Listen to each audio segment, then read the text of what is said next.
सर्वाधिक मंत्री भारतीय जनता पार्टी के होंगे, विभाग भारतीय जनता पार्टी के लोग तय करेंगे और मुख्यमंत्री टुकुर टुकुर देखते रहेंगे। और ये मंत्रिमंडल विस्तार सरकार के विस्तार का आधार बनेगा।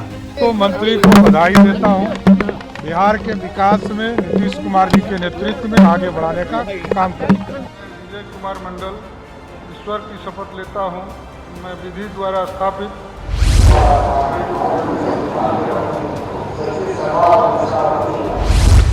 मैं भारत की प्रभुता और अखंडता अक्षुण्ण रखूंगा।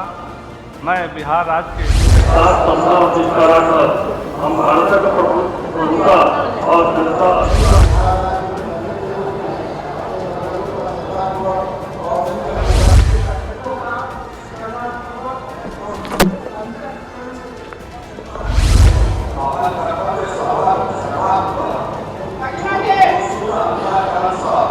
और इन 7 शपथों के बाद नीतीश कैबिनेट का चुनावी विस्तार हो चुका है। एक बार फिर से जान लीजिए, बिहार में चुनावी बयार बहने से ठीक पहले हुए इस मंत्रिमंडल विस्तार में सभी 7 मंत्री बीजेपी कोटे से हैं। तो अब जिसकी जितनी बहुमत भारी उसकी उतनी भागीदारी वाला फॉर्मूला बिहार में वजूद में आ चुका है।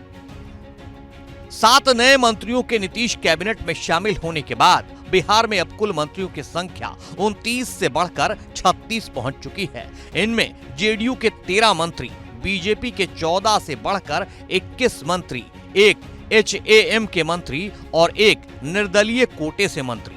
अब जरा जातीय और क्षेत्रीय आधार पर भी नीतीश कैबिनेट के विस्तार को जांच और परख लेते हैं। जिन 7 मंत्रियों को बुधवार को शपथ दिलाई गई, उनके जरिए सभी जातियों को चुनाव से पहले साधने की कोशिश की गई है। इन मंत्रियों में एक राजपूत, एक भूमिहार, एक कुर्मी, एक केवट, एक कुशवाहा, एक तेली और एक मारवाड़ी समाज से आते हैं।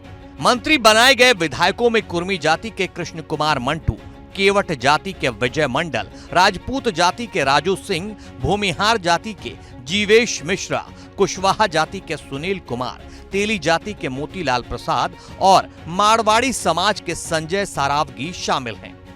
इनमें दरभंगा जिले से 2 मंत्री को जगह मिली है। इसी तरह तिरहुत प्रमंडल से 2 मंत्री बनाए गए हैं। इसके अलावा पटना, पूर्णिया और सारण प्रमंडल से एक मंत्री को नीतीश कैबिनेट में जगह मिली है। बिहार में ये चुनावी साल है और उससे पहले नीतीश कैबिनेट का विस्तार सियासी गलियारों में चर्चा लाजमी है। कहा यह जा रहा है कि दिल्ली का किला जीतने के बाद बीजेपी की नजरें अब बिहार पर हैं। एनडीए की सत्ता में वापसी के लिए, या यूं कहें कि बीजेपी की सत्ता में वापसी के लिए बीजेपी ने अभी से संगठन के अंदर और मंत्रिमंडल में सोशल इंजीनियरिंग पर काम शुरू कर दिया है, जिसका असर मंत्रिमंडल विस्तार में भी दिखा। विपक्ष को भी ऐसा ही दिखाई दे रहा है। जो बिहार में डबल इंजन की सरकार है, इसमें चाहे जनता दल यू हो या भारतीय जनता पार्टी हो, इसके नेता सत्ता के लिए, स्वार्थ के लिए किसी हद तक जा सकते हैं। और ये मंत्रिमंडल विस्तार सरकार के विस्तार का आधार बनेगा। पहले हम लोग मानते थे कि मंत्रिमंडल का विस्तार मुख्यमंत्री जी का विशेषाधिकार, लेकिन पहली बार हो रहा है कि मंत्रिमंडल का विस्तार आज होगा जिसमें भारतीय जनता पार्टी का विशेषाधिकार है कि सर्वाधिक मंत्री भारतीय जनता पार्टी के होंगे, विभाग भारतीय जनता पार्टी के लोग तय करेंगे और मुख्यमंत्री टुकुर टुकुर देखते रहेंगे। आखिर मुख्यमंत्री किस वजह से नतमस्तक है भारतीय जनता पार्टी के सामने? जानकार ये कह रहे हैं कि सरकार में न सिर्फ सोशल इंजीनियरिंग के समीकरण फिट किए जा रहे हैं, बल्कि ये संदेश देने की कोशिश भी की जा रही है कि भले मुख्यमंत्री जदयू कोटे से हैं, लेकिन सरकार के अंदर बीजेपी सबसे ज्यादा वजनदार है। 2 डिप्टी सीएम समेत अब तो 21 मंत्री सरकार का हिस्सा हैं। यानी बीजेपी बिहार की जनता को यह संदेश देना चाह रही है कि सीएम भले ही नीतीश कुमार हैं, लेकिन असल में बिहार में बीजेपी की सरकार है।